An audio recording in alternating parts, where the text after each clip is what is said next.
Exile has settled down 5 off the pacemaker, and the distant trailer is Living Life. Around the first turn, it's Mike Smith and Time Song Loose.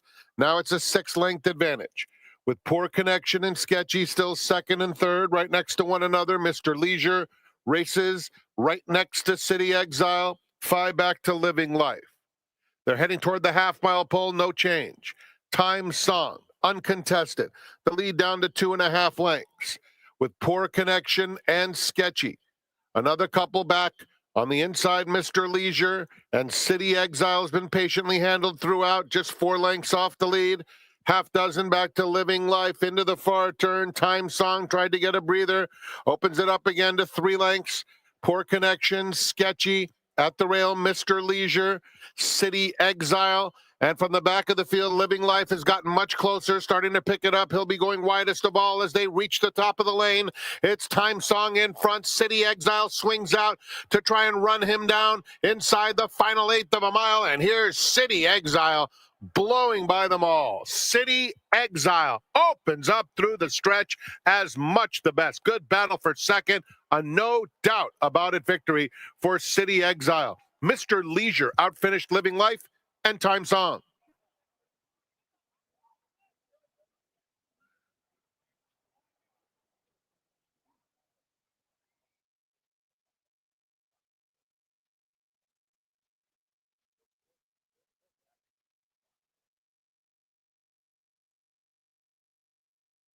We're in the gate.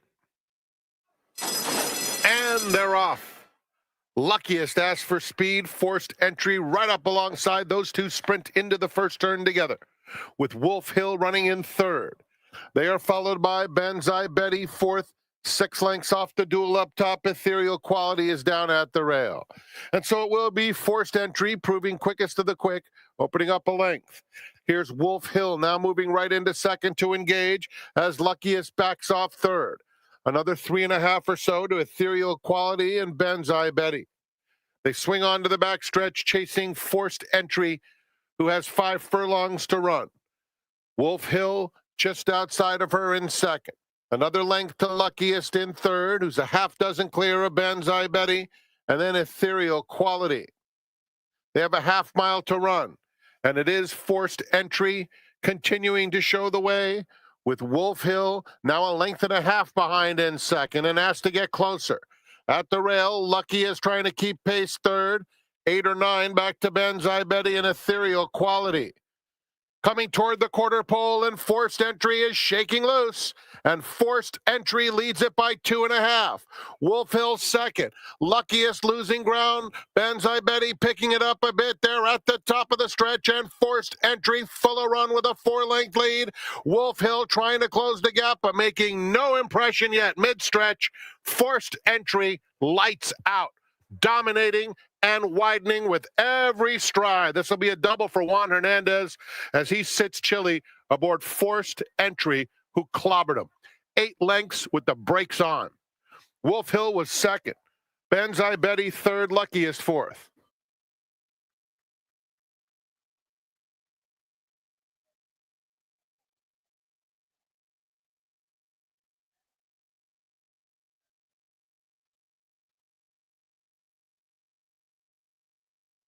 Walking up and in. They're in the gate. And they're off. Mutt Dillon breaks alertly and takes charge at once, with Bazooka Charlie second through the opening furlong. Every Day is Saturday moves through on the rail to take third, and B. Grayson is fourth, 5 lengths off the lead. Aloha Chrome second to last, and Maximus at the back of the field. Down the back stretch, and it is Mutt Dillon leading the way by almost 3 lengths. Bazooka Charlie is in second, followed by Every Day is Saturday, 4 lengths to B. Grayson, who's 7 lengths off the pace. Then Aloha Chrome and Maximus together. Mutt Dillon's lead is 3 lengths midway on the far turn, chased by 2 Grays. Here's Every Day is Saturday moving through on the inside of Bazooka Charlie. It's 4 lengths back to B. Grayson coming wide with the orange silks. There's an 1/8 of a mile to go. Mutt Dillon 1.5 lengths. Every Day is Saturday closing the gap on the outside of him. Every Day is Saturday trying to get by Mutt Dillon. Mutt Dillon, Every Day is Saturday. Head and head for the wire. Every Day is Saturday takes the lead. Every Day is Saturday by 3/4 of a length. Mutt Dillon second in front of Bazooka Charlie, then B. Grayson.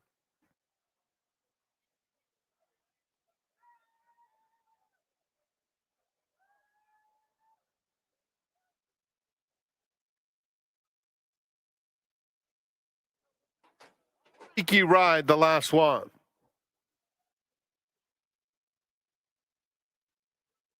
They're in the gate. And they're off. Joker Went Wild is out quickly. Tigger Whitworth has speed. Voucher is in between those two. And Kiki Ride a close-up fourth. It's a gap of 4. Back to Otis Betts. Rand Good is next. Jamal and Lake Smokin' is some 15 lengths off the battle up top. As the favorite Joker Went Wild leads it by a neck. Voucher trying to press the issue second. And Tigger Whitworth keeping pace while 3 wide third. 3 more back to Kiki Ride in fourth. Then Otis Betts 6 lengths off the lead, 2 clear of Rand Good. Big gap to Jamal and Lake Smokin'.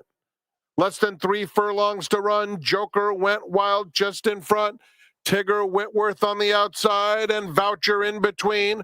4 back Kiki Ride has lost a bit of ground, and they're followed by Otis Betts, top of the stretch. And Joker Went Wild has a 3-length lead. Voucher is all out. Outside of him, Tigger Whitworth, and then a little bit of a run late from the first-time starter, Otis Betts, 16th pole. Joker Went Wild by 2.5 lengths to Tigger Whitworth. On the outside, Otis Betts along with Kiki Ride. Joker Went Wild was too good. Kiki Ride completes the exacta. Otis Betts a good debut, then Tigger Whitworth.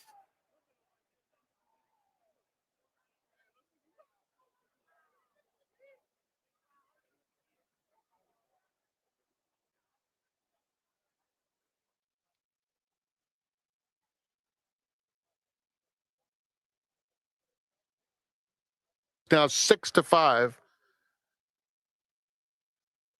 Swing it. They're in the gate. And they're off. Silky Savai did break out very alertly, as it's a very, very contested battle. Here's Lady Detective now coming through on the inside to take over and is tugging as they cross the dirt. Lady Detective leads 3/4 of a length. Red Cherry with sharp speed in second. Silky Savai on the outside and Not With a Fox between rivals. Kizazi in the red is 6 lengths off the lead. Here's Surfin' USA just inside of her. Fancy Lady and Acoustic Kitty at the back. They move into the far turn, and it's Lady Detective with a 2.5 length advantage. Red Cherry is in second. Silky Savai is third. 3 lengths off the lead. Now gets set down to pick up some ground and is coming through along the inside. They are followed then by Surfin' USA as Silky Savai opts to the 3 path with a 1/4 of a mile to go. And Lady Detective, the leader. Silky Savai on the outside. Red Cherry is next. Surfin' USA angles out for the drive. And Fancy Lady is picking it up. Here comes Fancy Lady and Surfin' USA. Just behind them, Acoustic Kitty full of run. Will have to angle out. Surfin' USA, Fancy Lady, nose and nose. Surfin' USA, Surfin' USA for the late, great Jeff Siegel and Eric Sondheimer. Fancy Lady ran a big race. Acoustic Kitty was third.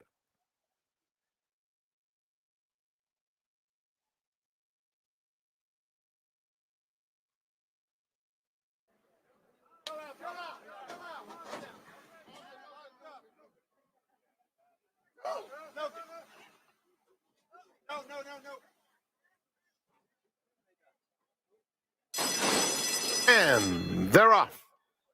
Wind Ribbon breaks out running. Here's Elegant Life coming through along the inside, and the Big Cheeseola. Those two go on, and Wind Ribbon will track them from 3 lengths away. A gap before Ubakakeo on the outside of Smarty Nose. Carol's Comic off half a step slow is the trailer as the Big Cheezola speeds into the far turn, has opened up almost 5 lengths on Elegant Life.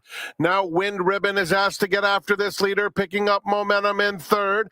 Carol's Comic gets out of last on the outside of Ubakakeo and Smarty Nose. They're at the quarter pole, the big Cheezola, the leader, pursued by Wind Ribbon, who's closing the gap while very wide. Behind them, Elegant Life. Carol's Comic goes down toward the rail, 1 furlong left. And Wind Ribbon eating into that lead of the big Cheezola. And here's Wind Ribbon on the outside, up to collar him as Carol's Comic continues to make headway on the rail. It's Wind Ribbon at age 10 under Armando Ayuso to score by 2.5 lengths. The big Cheezola second. Carol's Comic third. Photo for fourth between Smarty Nose and Elegant Life.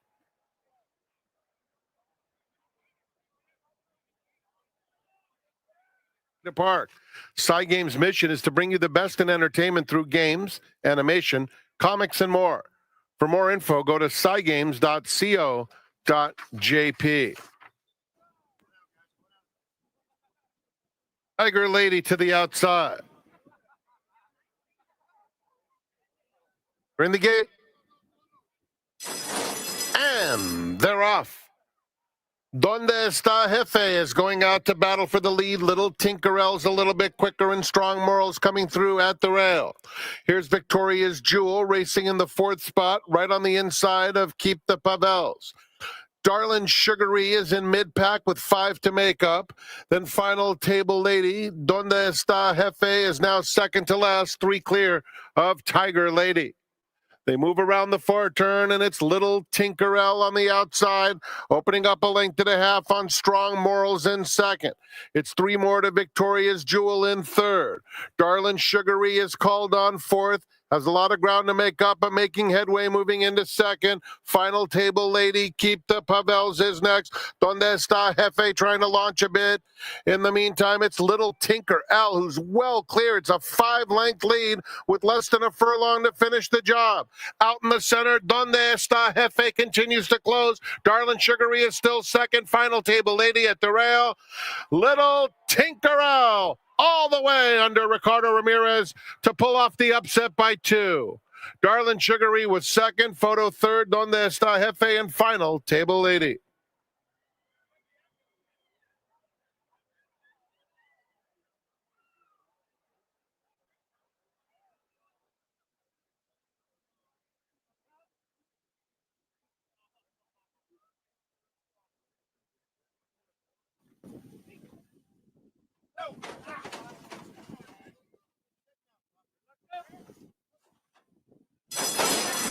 And they're off. Sexy Blue is out alertly, and so is Ryan's Girl, who's sprinting up, but there are many vying for command, including Clarina, who's coming through along the inside, and Stay in Line. So it's Stay in Line, joined by Rizzleberry Rose. Those two are now head and head with Clarina. Timekeeper's Charm is racing 1 from the rail. Lavender Love is in that mix too, just now passed by Manaye, who moves up to be in the 3rd spot. The favorite, Miss Practical, is widest of all, but well spotted, 2.5 lengths off the pace as they move into the far turn. Clubhouse Cutie is passing horses in a hurry, just went by Lavender Love. It's another 2 lengths back. Timekeeper's Charm is losing ground steadily as they come to the quarter pole. Sexy Blue is moving up on the outside of Fibonacci's Ride. At the back of the field, our Petite Treat as the field turns for home. And on the outside, here comes Miss Practical trying to get to the front running Rizzleberry Rose, who's hanging tough. Rizzleberry Rose, Miss Practical. Rizzleberry Rose is resilient and turns away the bid from Miss Practical to win it going away. That's 3 for Juan Hernandez. Miss Practical was second. Stay in Line finished third. Clubhouse Bride was fourth. And Manaye completes the Super High Five.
If you're looking to make money today, you came to the right place. Hi, everybody. My name's Tom Quigley, VIP Player Concierge. Happy Friday, everybody, on Big Game Weekend.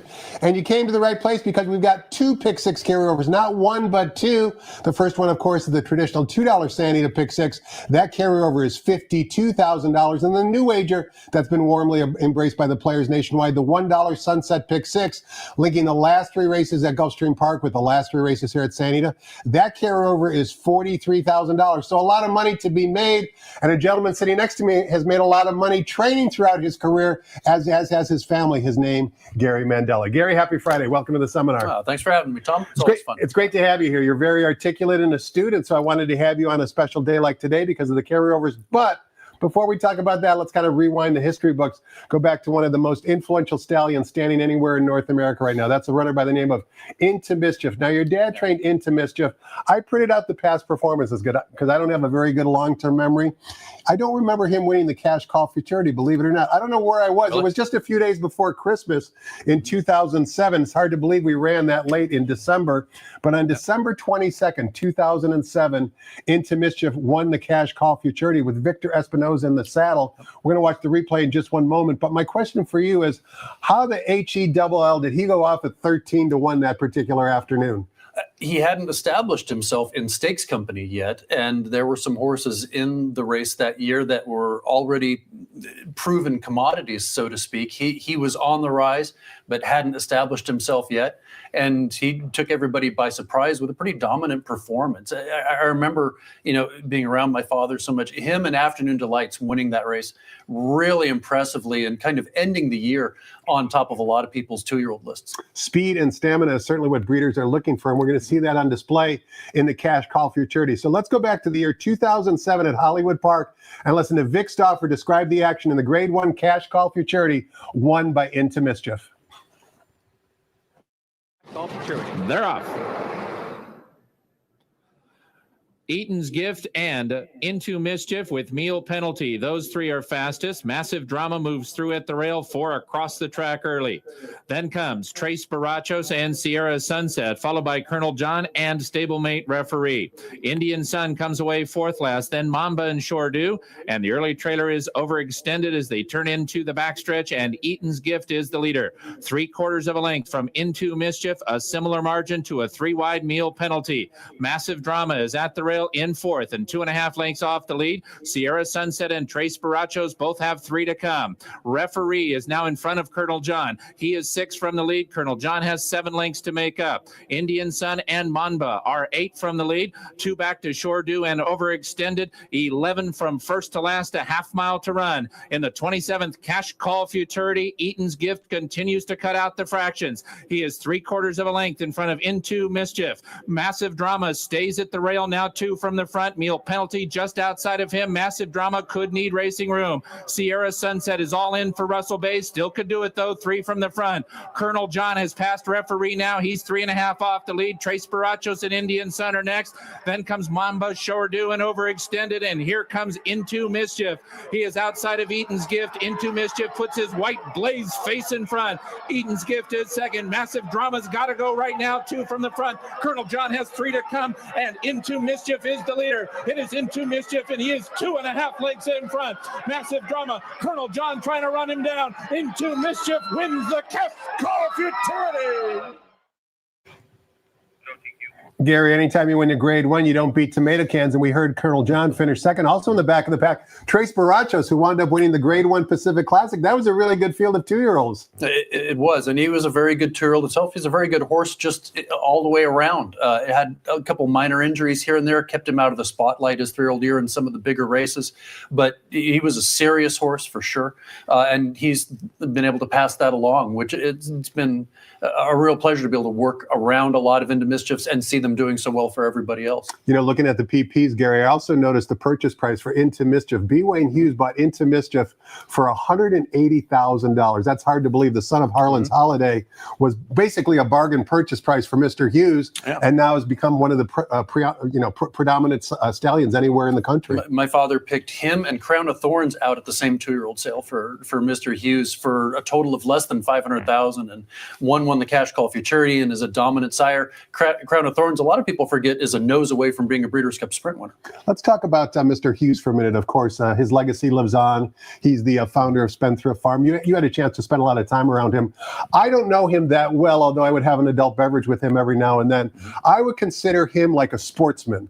He loved the sport. It didn't matter what the financial ramifications were. He just wanted to support the sport of thoroughbred racing. Football, horse racing. He just loved being around it, loved to talk about it all the time.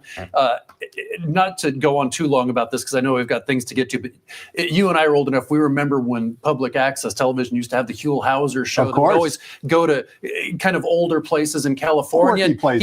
Quirky places, and he was kind of a quirky guy and do it. And he showed up here one day to shoot a shot, and he goes to Clocker's Corner, and so there he is with Warren Studi and Wayne Hughes, and just never misses a beat, never introduces himself or says who he is, that he founded Public Storage, or any of the great things that he accomplished in his life.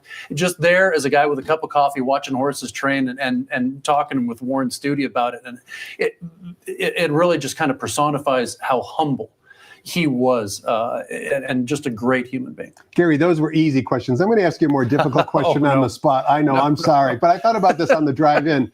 What's the most important life lesson that your dad ever taught you? I don't know if we've got time to go through a lot. What comes to mind? That's why I wanted to surprise you. There's just too many. Just the leading by example of doing things the right way. Always. Everything becomes so in all aspects of life. Everything's become so much simpler if you just do everything the right way the first time. And it's amazing how many problems it solves. Your dad, of course, is the one that we all know, but your mom is, obviously not in the spotlight, but I'm sure she's had a big impact on your life. Maybe what was her most important life lesson to you growing up?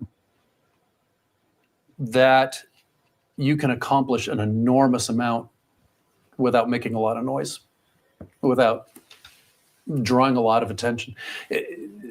Nobody other than direct family members understand how important my mother has been to my father. That's usually the case, of course. How grounding she is as a person, how focused and attention to detail she was to run his business from the accounting side and handle all of those things that would allow my father to be the instinctive and intuitive horse person that he is, not have to get involved in any of the other things that are necessary to make a business work. And he could just function at looking over webbings, looking in feed tubs, checking horses' legs, concentrating on what they needed, putting them in the right spots, and do all of that. And that freedom is because she did so much for him behind the scenes.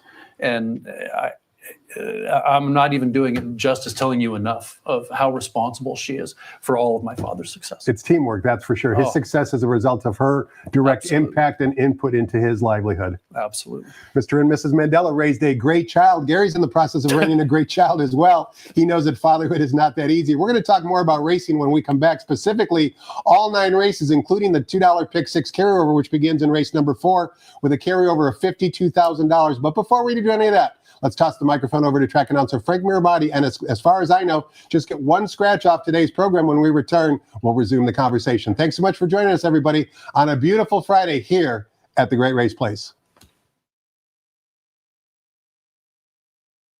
Morning, ladies and gentlemen, and welcome to the Great Race Place, Santa Anita Park. We have a Pick 6 carryover today of $52,000 plus. And a Sunset Pick 6 carryover, which starts in an hour and 20 minutes of $43,000 plus.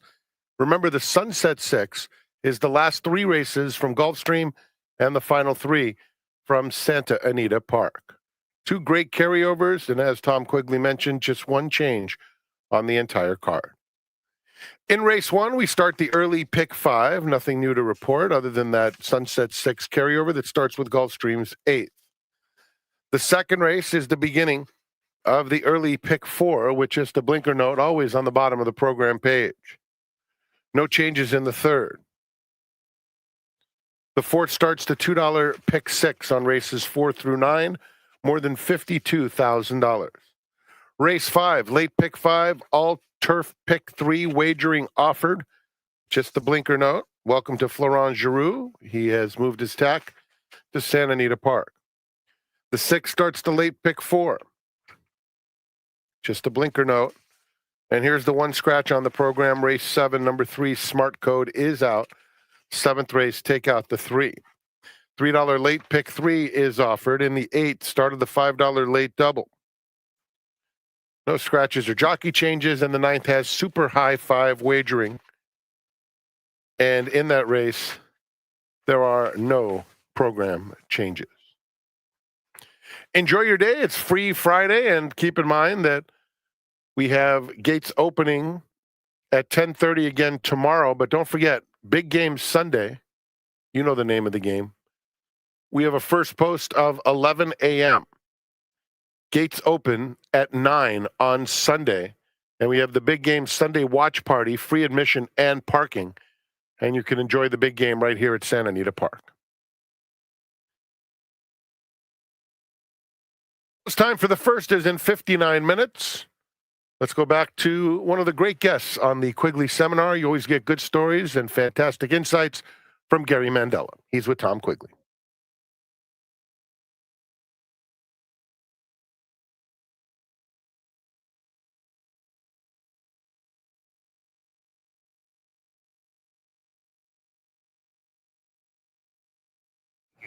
Welcome back. We're talking horse with trainer Gary Mandella. It's our pleasure to have him on the seminar today. His dad does have one horse in race number 3. But before we get to that, Gary, let's take a look at the 50-cent early pick 5, which of course begins in race number 1. As you can see on the graphic on the TV screen, we are fast and firm today. And race 1 is on the turf course. We're sprinting 6 furlongs. It's for maiden claiming 3-year-old fillies in for a $50,000 tag. The turf rails today are at 30 feet. We've got a field of 6. The current betting choice at 6-5 taking action is number 3, Flamingo Star from the Val Brinkerhoff barn. But before we get your thoughts on the race, Gary, we wanted to show a replay for the runner who was the original morning line favorite. That would be number 6, Sugar Rain on the bottom from the Jeff Bondi barn. Sugar Rain up to this point has just had one start in her career. It was back on January 11th, and it was a maiden special weight event. In this particular replay we're about to watch, she's going to be wearing saddle cloth number 3. You're going to see that she's involved in a heavy speed duel and kind of hangs tough until mid-stretch before packing it in. Now she takes a drop down in class.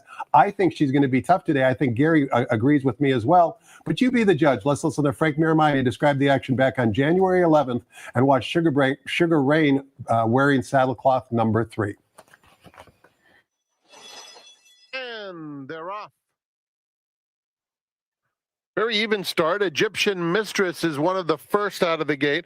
Essential Lady is in the mix. Here's Forced Entry coming through along the inside. And Forced Entry is now quickest of all and takes a narrow lead. Sugar Rain second. Essential Lady is a close-up third. You Rock had a little bit of an awkward beginning. Is fourth now and 2 lengths off the pace. Surfing USA inches up inside of her. Followed by Zuryara 6 lengths off the leaders. Down at the rail comes Egyptian Mistress. She is followed by Struck by Her in between rivals, by Larina outside of that pair, and another 2 back to Daring Pursuit.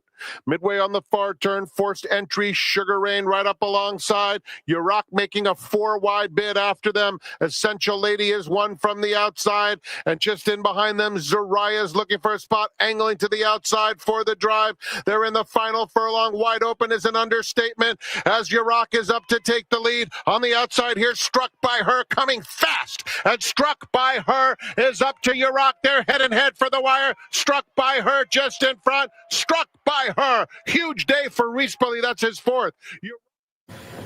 Go ahead. Gary, not only was that race visually, in my opinion, with Sugar Rain pressing fractions of 22-1, 45-3, but that race has already proven to be productive. The 4th race finisher, Surfing USA, came back to win. That's the runner owned by the estate of Jeff Siegel. And the last place runner that Sugar Rain was dueling with early, Forced Entry, you will recall, came back last Sunday and went 2 turns on the main track for trainer Bob Baffert in a maiden special weight race. That gives me reason as to why I think this is a significant class drop. You agree with that overall assessment? Maiden special weight to maiden claiming the first time, to me, is the biggest class drop in all of horse racing as a broad spectrum statement. And when you combine that with the speed that this filly showed, to me, that's one of my favorite angles to play in all the game, no matter which track you're playing at. Yeah, sure, her speed wasn't good enough, but she only got beat like 4.5 total lengths. It wasn't like she was just woefully overmatched. And it was an uncomfortable trip. She was in between Philly. 100%. She For a got pressed two-year-old every step. especially. Correct. Absolutely. No, these are the kinds of drops you want to find. And when you can see horses like this that aren't going off as the favorite, these are good opportunities to capitalize. You also give a little up to number 1, Pantages, who is from the Ryan Hansen barn. Talk to us about why you like Pantages. A pedigree play in a lot of ways. Twirling Candy, terrific turf sire. He puts Adrian Escobedo on a lot of live horses. He really does. And I think that this is a well-meant first-timer for Ryan. Between the confidence that I have with him and Adrian and the pedigree plays, worked a minute and change out of the gate. That's plenty good enough for being fit on the turf for 6 furlongs. Is the 1 hole great for a first-time starter? No. Is 11-1 great and give you a sense of humor about it? Absolutely. Yeah, again, if this was the favorite, you wouldn't take all those things that seriously. But to get a price here on a day where it's going to be, as we go through the card, it's going to be a little tough to find prices here and there. That's an interesting price horse today. And interesting, Mr. and Mrs. Ryan Hansen are the owners, of course. Mrs. Ryan Hansen, also known as Michelle Yu. Pantages got to be named after a date night, right? Well, of course. Went to see the producers? I'm not sure about a date night because Michelle's a very frequent patron of the Pantages Theater. I'm not sure how often Ryan is able to get over there, considering his early morning hours. I'm cutting my losses. Race number 2 begins the 50-cent early pick 4. We're sprinting 6 furlongs on the main track. Starter optional claiming types, a field of 5. The morning line favorite from the Jeff Mullins barn, number 4. Uncle Chili, 8-5 on the morning line. Juan Hernandez is at Oaklawn Park today. You won't see his name in the entry box, giving an opportunity to some other jocks that might not have any. Talk to us about race 2, Gary. Big race last time out to just get beat by a half length. Jeff Mullins off the claim. He's been super hot the last year in situations like this, especially where he gives them these short breaks where they've got 4 to 6 weeks between races. You can see that his percentage is in and around 25% there in the racing form. So this is a horse that makes a lot of sense on today's card. He's going to sit a nice trip. I think he's going to get speed from Singlemore and 32 chunk, to just sit right off of and pounce on him when they turn for home. Hondo Crunch is the interesting horse, second off of a long layoff for Mark Glatt. Just got beat a neck in the $25,000 claiming ranks. So Mark has enough confidence off of a good race to go ahead and put him in a protected spot where he wants to see one now, see if he can improve off of that just a little bit more. Jerry Franco, probably the right rider for this horse. Looks like he wants to be a little bit patiently ridden, and I think that's what Giovanni's the best at. And this horse had to go 5 wide the other day. With a shorter field today, he's probably going to get a little bit better trip. Interesting alternative to the favorite. Race number 3 is for 3-year-old fillies traveling 1 mile in the turf courts. It's an allowance optional claiming race. Non-winners of 1 other than a field of 5. The morning line favorite from your dad's barn, number 1, Ramayana, fresh off a victory in the maiden special weight, ranked 6-5 on the morning line. Before we talk about the race, actually, let's talk about Mr. and Mrs. Bass. They've been huge supporters of your dad. I believe they live in Texas. They come to the races here a lot. Talk to us about what they're like as people and, the support they have for the game. But as good of people as you ever meet in your life. Both Lee and Ramona, they're terrific. And so that people understand the history. Ramona is Arthur Seligsson's daughter, who's had horses in California and everywhere in the country for a number of decades. So there's a long history to fall back on here. And they've been terrific to my father, sent him a lot of very nice horses. Goliad winning a $2 million race at Kentucky Downs just a couple years ago. So is probably the most recent example of that. And just, you mentioned Mr. Hughes earlier, and it's such a privilege to be able to work for people of this character all the time and have these conversations with them. And it's amazing the situations you can find yourself in participating in horse racing and who you can be in the company of, and just be able to casually speak about common interests like this. Whereas in what other world are you going to be able to sit down with somebody like Mr. and Mrs. Bass or like Mr. Hughes and just as we are having a conversation about something that you share a great interest in. And speaking of royalty, the dam of Ramayana, Miss Temple City, certainly is a blue blood on the racetrack as well. Before we get your thoughts on the race, and I'm sure you like Ramayana, I wanted to show the most recent workout for Ramayana. It was a solo drill on the training track on January 31st, last Saturday. Visually, you can tell that she's moving right along here. She's 46 and change the final time. But you're going to see when they turn for home, there's actually I wouldn't call it a workmate, but there's another runner in front of her that she aggressively tries to catch. Here we go right here. I don't think this was part of the plan. Correct me if I'm wrong. No, it is not. It's another trainer's horse, and she's not that thrilled with her rider making her finish second here. You can see what a nice, long, lovely stride she has. And yeah, she was a little bit keen early because she didn't like being so far behind. But once she gets close enough, she can see, okay, I've got her at any moment. She kind of takes a deep breath and lengthens her stride and starts to float. I love that competitiveness that she showed right there. She's a lightly raced filly with just 4 career starts. She's never finished worse than second. I would imagine you and your father expect another step forward today.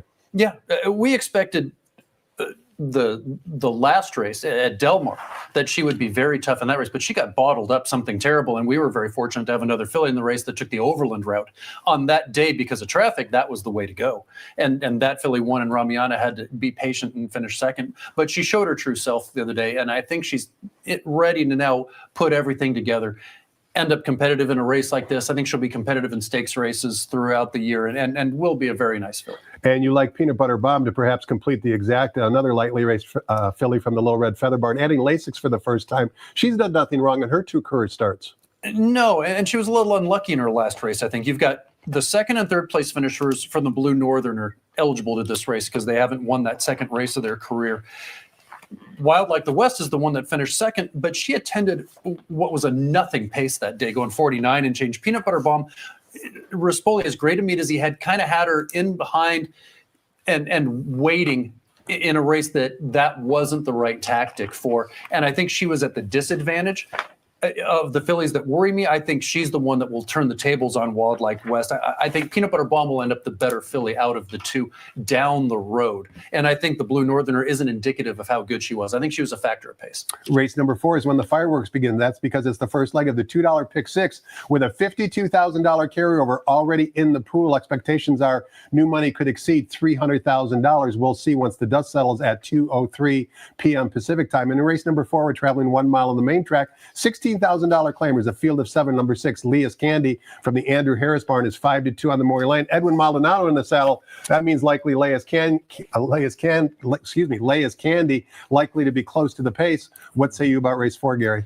Does it bother you that Leia's Candy is 1 for 14 at Santa Anita and 4 for 18 everywhere else in the world? Yes, and 1 for 12 the last 2 years. So do you throw the 7-year-old out? Absolutely not. His last race isn't that bad. It's a nice win 2 back and running right in the against the sort of horses he needs to be at to be competitive. He makes some sense, but there's some chinks in his armor too. So how big a favorite does he get? You have to put a value on risk him. and reward. As well as Contrary Chieftain, who's the horse I pick above him, who's going to get a great trip on the lead.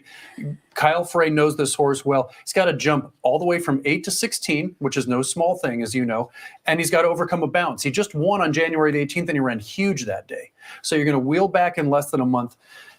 For a trainer that has had this horse before, reached back in. And I think because of that, I'm willing to overlook the short rest because Labrado knows him from having had him prior. And I don't think he'd put him just right back in if he didn't think that he'd come out of that race very, very well. You look over some of these other horses, Resemblance is a very consistent horse and Love Santa Anita. Maniatic 1 for 16 very well at Del Mar, even though his last race wasn't that great. It was for higher. But those horses, I don't know if they're going to get the same kind. In Maniac's case, he's just not going to get the right trip. I don't know if there's enough real speed in here to set it up for the way that he's late out of the gate and then tries to make one run. And Resemblance, what do you make of him leaving for Steve Knapp, going to Doug O'Neill? He's run 4 very good races in a row. But Doug, looking statistically, as much as you and I know over the course of his career, is a great claiming trainer. He's in a slump. He's over his last 19 or 20 first off of the claim. And he brings him back at the same level, not showing an exact extreme amount of confidence. Again, yeah. So interesting race to go deep. maybe try some horses that aren't going to go off as the favorite here because it's not a clear-cut picture. And good luck to a player who will be participating in the Pick Six. Kurt Hoover, our friend at FanDuel Racing, he's part owner of number 4, Big Juanito, trained by Bob Hess. Okay. Certainly they will be involved in the Pick Six pool, that's for sure. Race number 5, we're coming down the Hillside Turf Course. Race 5 also begins the 50-cent late Pick 5 and the $3 all turf Pick 3 with a reduced 15% takeout. This race is for fillies and mares, allowance optional claiming types, non-winners of 2. Other than we've got a field of 6. Number 2, Certitude, is the 8-5 morning line favorite. Before we get your thoughts on the race, Gary, 3 of these 6 runners exit the same race. This was a race back on January 8th right here at San Anita. Specifically, I'm About to Go exits this race, Tahini exits this race, and Young Love also exits this race. The one I want you to watch is Young Love. In this replay we're about to show, Young Love will be wearing saddlecloth number 8. She's also the gray, so she's easy to spot. If you look through her past performances, you can see up to her last race, she showed a lot of early speed. I think her connections wanted to change the tactics. They took her off the pace, and she actually ran pretty well, earning a career best by her speed figure of 81. I don't know if they're going to grab her today coming down the Hillside Turf Course, but she ran pretty well considering the new tactics. So let's listen to Frank Miramati describe the action back on January 8th and watch Young Love wearing saddlecloth number 8. And they're off. Very even start. Bits Tiger Magic in the center is quick, as is Gratefully, showing that excellent natural early speed. A little bobble there for Bits Tiger Magic as they cross the dirt. Here's Tahini moving up alongside to challenge, and Gratefully, who is the big favorite, will sit 2 lengths back in third. It's a gap of 4 to Young Love. I'm About to Go is next, and Hoshiana at the back of the field. Bits Tiger Magic tries to sneak away, opens up a length now on Tahini. 2 more lengths to Gratefully by herself in third, followed by Young Love, I'm About to Go, and 3 more to Hoshiana. They're midway on the far turn. Bits Tiger Magic engaged once again by Tahini. It's been a perfect trip for Gratefully, who cruises up 3 wide third. Young Love getting into the race in a big way. She's the gray on the far outside. Hoshiana trying to mount a bid from behind. They're in the final furlong, and Gratefully takes off and opens up 3 just like that. Young Love in second. Tahini, Hoshiana late, but it is all Gratefully. Gratefully outclassing the competition, wins it by 4. Go ahead. Gary, no one was going to be Gratefully that particular afternoon. Odds-on favorite got the job done. But this is another good competitive small field of 6. You're going in a different direction for your top pick. Certitude. It's just hard to ignore the fact that at Santa Anita on the turf course, 10 out of 12 times she's been first or second. And she had a very impressive win back in March of last year, sprinting on the turf, as well as some wins at other distances. So she's a versatile filly. Hector Barros is going to be right there with her, but I don't think has to have the lead like I assume Tahini's going to, adding blinkers off of that race that you just watched where she pressed the pace. But they weren't happy with the results, so they're going to go ahead and add blinkers and hope that she shows more speed and carries it further with Florent Garou at rider change as well there. But I think with her probably going to the front, Certitude pressing her, Young Love, if they employ the same tactics as last time, they may work better than they did in her last race because she was much the best of everybody except for Gratefully last time. And she could get a pretty nice setup coming down the hill here if Tahini and Certitude do just a little bit too much on the front end. But Certitude's a very nice filly. Race number 6 begins the 50-cent late pick 4. We're sprinting 6.5 furlongs on the main track for 3-year-olds. Starter optional claiming types, a field of 7. Number 4, Liam Smith, first off the claim for trainer Jeff Mullins, is the 9-5 morning line favorite. 7 ways you can go here, Gary. Which way you going and why? I'm going to hope that everybody leans on this buyer speed figure that they've hung on Liam Smith, combined with the fact that Jeff Mullins has been so hot with these kinds of situations lately. And I'm going to hope that that's an inaccurate number because it just towers over the rest of the field. And doing speed figures is like training horses, like building widgets. It's not a perfect science, no matter what you're talking about.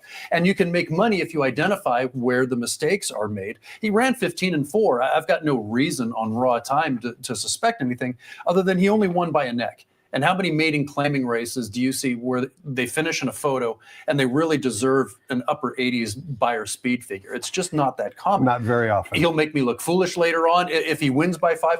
But I kind of like Peter Miller's horse Send It Mo in here for the fact that he doesn't ever have to see horses like Boyd, Litmus Test, or Proletariat ever again in his life. I've heard of them. Liked the horse enough, knowing he needed a drop in class, but didn't want to risk him for a tag, so run him in a starter allowance against horses that have broken their maiden in cheaper spots, but you avoid all those future stakes horses like Boyd and like Litmus Test are going to be in their lives. So breaks his maiden there, gets beat a Zop the other day, but we have a pretty significant rider upgrade here to Florent Garreau, who's new to our circuit, and I think that's going to make all the difference. He'll set a great trip on or near the lead.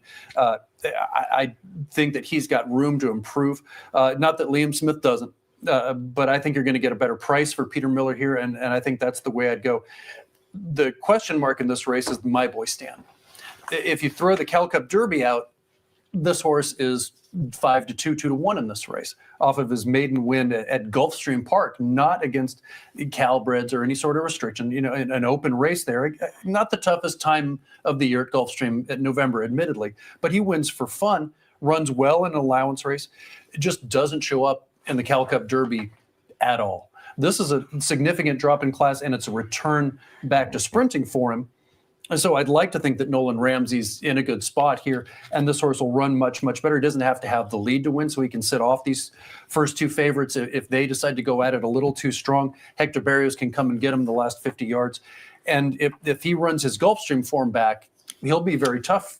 If he runs the Cal Cup Derby back, he'll make me look foolish for mentioning it. Gary, you made a very subtle but important handicapping point when you were analyzing the chances of number 3, Send It Mo, that I just want to revisit for another minute or two, and that is the management of horses. I think handicappers overlook that because there's a story within the story, right? And you kind of hit the nail on the head. Peter Miller knows that this is not a world beater, but at the same point, he thinks this 3-year-old does have some ability, so he's not willing to necessarily risk it after 6 lifetime starts. That's an important handicapping angle that I think a lot of handicappers don't take into account. They're caught up, like you said, in speed figures, in jockey changes, but the management of the horse is actually something very important that a lot of handicappers overlook. You should teach yourself to look through the PPs in a horse like this. Ask yourself, why would a trainer put a horse in with winners as a maiden? And there's a very good reason for it here. It's actually a drop in class from the maiden special weight ranks. And every once in a while, you see it, because in California, we run quite a few of these non-winners of 2 starters, maybe more than other states. And you see 1 or 2 a year where something like this happens because somebody does want to have a horse stay protected, just in case, because obviously based on his racing, he wasn't liable to be claimed. But somebody that likes to claim off workout reports, somebody's seen that this horse has potential, because Pete obviously can see it because he's protected him his whole career, tried him in a stake even. So he thinks there's more to come. Makes me want to think more is there as well. Race number 7 begins the $3 late pick 3 with a reduced 15% takeout. We kick off that wager sprinting 6.5 furlongs on the flat turf course. It's a starter allowance race. The one scratch on the card, takeout number 3, Smart Code, leaves us with a field of 6. Number 1, Vancouver from the Peter Urton barn is the 5-2 morning line favorite. Talk to us about race 7. The significant scratch here as well. Smart Code, very consistent horse. Hernandez on Vancouver for Peter Urton. Not quite as good a race last time out as the last couple of races of 2025, but can he build on that? Sure. Is he a favorite that's maybe a little bit vulnerable? I think so, because he didn't come back to exactly his old form. And there are some races where he just kind of falls out of form in his PPs. He's not the most consistent guy in the world. And here we get a horse for Lenny Powell with American Glory, Florent Garreau, second beaten a neck last time for Flavian Pratt, to a horse that's come back to win. That was the first race since October. Definitely can capitalize on this. And I think an interesting horse on the turnback coming out of those mile races. Now, you're going to have to get a little bit of a price on this horse to have some sense of humor about it, because with the rails out at 30 feet, it's not going to be the easiest job in the world to be a dead closer coming out of a mile race shortening up. It's not the perfect day for that style-wise. But if you're going to get a price, you're going to get a very capable trainer, a very capable rider, and with a horse that, the way he ran the mile the other day, looked to me like a horse that a turn back in distance might be just the ticket for this horse to capitalize and reach his full potential, at least for where he is today. Race number 8 begins the $5 late daily double, also with a reduced 15% takeout. 1 mile on the main track is race number 8's distance. Fillies and mares, allowance optional claiming types, non-winners of 1 other than. Field of 5, number 4, Run a Mile on My Shoes. First off the claim from Peter Miller is putting Run a Mile on My Shoes back on the main track, 6-5 according to the morning line odds maker. What's race 8 according to Gary Mandella? So let's just have the same conversation we had about Pete Miller in reverse. Jeff Mullins had this filly. Steve Knapp had this filly. Sean McCarthy had this filly and ran pretty well for all of them. but she's been claimed over and over and over again. So why has nobody tried her and protected one other than to this point, based on the fact 2 races ago, she ran an 85 buyer, but she was risked at the $50,000 level again in her last race. So can this filly run? Absolutely. Do I wish I had her in my barn? 100%. This is a nice filly. Is she trustworthy as a short-priced favorite? I don't think so, because guys like Jeff Mullins don't make mistakes like that very often. They usually don't lose horses for $20,000 that can go on and win an open A other than as a Calbred where you're running for all the bonus money. You have to remember how lucrative these races are. $70,000 straight purse, $20,000 extra for Calbreds. That's something that's not going to make you look good in the statistical columns if that happens to you. So I'm going to say this is a nice filly. Jaramillo's probably going to get a little bit more speed out of her than she had in her last trip. Certainly had some traffic troubles last time. She wouldn't surprise me at all. But Dean Peterson, over the last 12 months here in Southern California, as the look of our backstretch has shifted with the addition of a number of new owners and just the way things have happened, of the list of guys who have done the most with what they're given, Dean Peterson's in my top 3 there for the last year or so. And this is a filly on the upswing. Maybe it's time for the stretch out. Maybe she does need the blinkers. She didn't run that bad the other day, but this is a filly, except for the race back in July where she needed a layoff, which makes me feel like that's an obvious excuse. Just forgive her for that. She's sitting on a big race today. And our Moonlight, maybe she goes off the favorite anyway. Maybe I'm not giving you some huge long shot, but I feel like Running in My Shoes is going to be the favorite, and at least we can go with the second choice here. I do think 3-4 months down the line, our Moonlight will have made more money than Running a Mile in My Shoes, put it that way.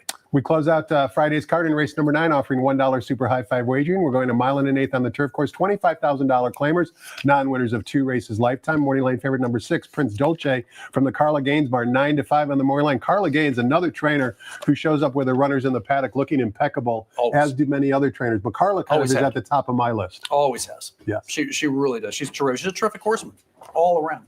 And that being said, I'm going to pick against her in this race. Like I said about a different horse a couple minutes ago, it's just not a consistent, sort of trustworthy type of horse. I'm not sure that this is actually that big a class drop from the last couple of races. Calbred, one other than, starter allowance, 25 non-winners of 2. Those races fluctuate depending on who enters and who doesn't, and the way that they set up for speed and for closers as to which of those races are tougher. There's not that much in between them. What is a significant class drop is diving out of a stakes race down to 25,000 non-2. I probably need to correct myself from an earlier statement. That might be a bigger class drop than maiden special weight to maiden claiming. The trick is, to defend my theory, you and I see maiden special weight to maiden claiming all the time, and you can capitalize on it. It's not that often you get a case like you get with Precision to drop straight out of a stakes race all the way into the 25 non-2. Michael McCarthy wants to get serious. He just wants to get this horse into the winner's circle and try and have some fun and do some good with him. Jaramillo jumping aboard signals to me he's maybe going to give him the Bominos trainer strategy and put him a little bit more into the race. And I think that'll work here. Honestly, this horse does not have to improve that much to make his presence felt very strongly in here. And Ryan Hansen's going to have something to be said in here as well. I think second off of the layoff, his horse is going to run a lot better. But Precision, to me, forget about the long layoff. We know how good Michael McCarthy is, not only with horses like Journalism and City of Light, but basically in all categories. Short, long, layoff, quick turn back. Michael's terrific. And this is just too big a class drop to be ignored, especially when that stake, the Pasadena's come back as strong as it did from last year. I realize it's a long time between races, but I think Mike's just trying to win a race here. Gary gave you his analysis. He gave you the winners on all 9 races. Hopefully, fingers crossed. Don't want to mush it, but Gary, it's always a pleasure having you on the seminar. Thanks so much for your time and insight. As I mentioned in the beginning, your folks raised a fantastic human being, and it's a pleasure having you represent our sport and having you be on the seminar today. Thank you, Tom. I appreciate that very much. Thanks to all of you for watching. One more reminder, as if you don't already know, the $1 Coast to Coast Pick 5. Did you see the payouts last weekend, last Friday? The Coast to Coast for $1 paid in excess of $10,000. $10,000. And of course, we've been talking about the Sunset Pick 6. Today, there's a carryover, $43,000. It's a $1 minimum, low 15% takeout. It combines the last 3 races from Gulfstream Park with the last 3 races at Santa Anita. Hope you guys have a great afternoon. Thanks so much for watching. We'll do it again tomorrow, 9-race card. And of course, keep in mind, Sunday, big game Sunday. First post on Sunday, 11 a.m. That means the seminar starts 9:50. Thanks again, everybody. Have a great afternoon. We'll see you tomorrow.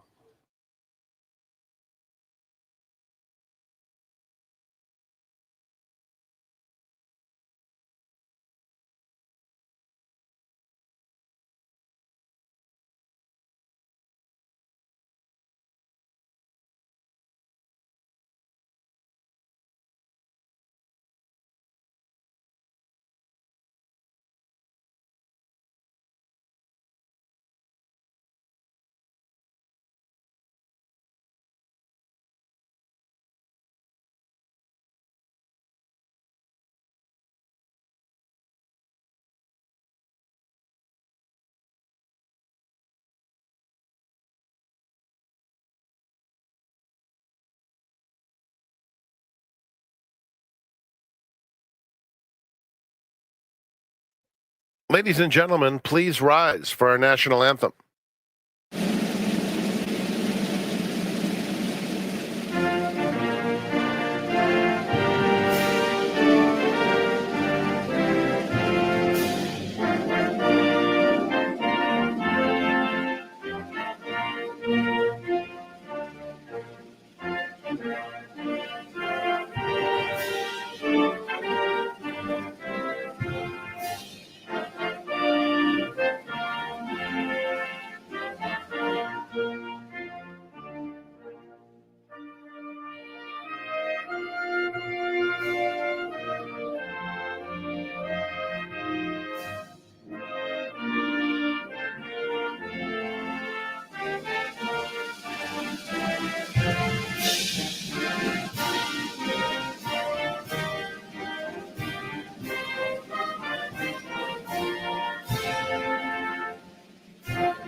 Good afternoon. Welcome to Santa Anita Park, the great race place. Track fast, turf firm, rail on the turf, out 30 feet.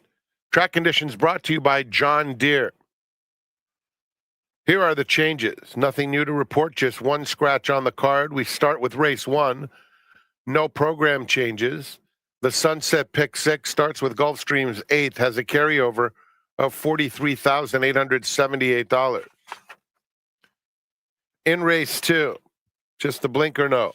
Early pick 4 starts. The 3rd has no changes. The 4th starts the $2 pick 6. $52,000 in that carryover, no changes. Race 5 starts the late pick 5 and the all-turf pick 3. The 6th is the first leg of the late pick 4. In the 7th, the only scratch of the day, number 3, Smart Code is out. Race 7. Take out the 3. 8th race, no scratches or jockey changes. And in the 9th, Super High 5 is offered with no program changes. Enjoy Free Friday at the Great Race Place.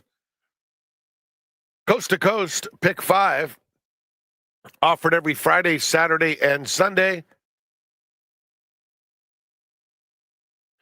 And that wager combines the last 3 from Gulfstream. Excuse me. The Sunset 6 is the last 3 from Gulfstream and the last 3 from Santa Anita. The Coast to Coast Pick 5 combines races from Gulfstream and Santa Anita. Low 15% takeout, retail only.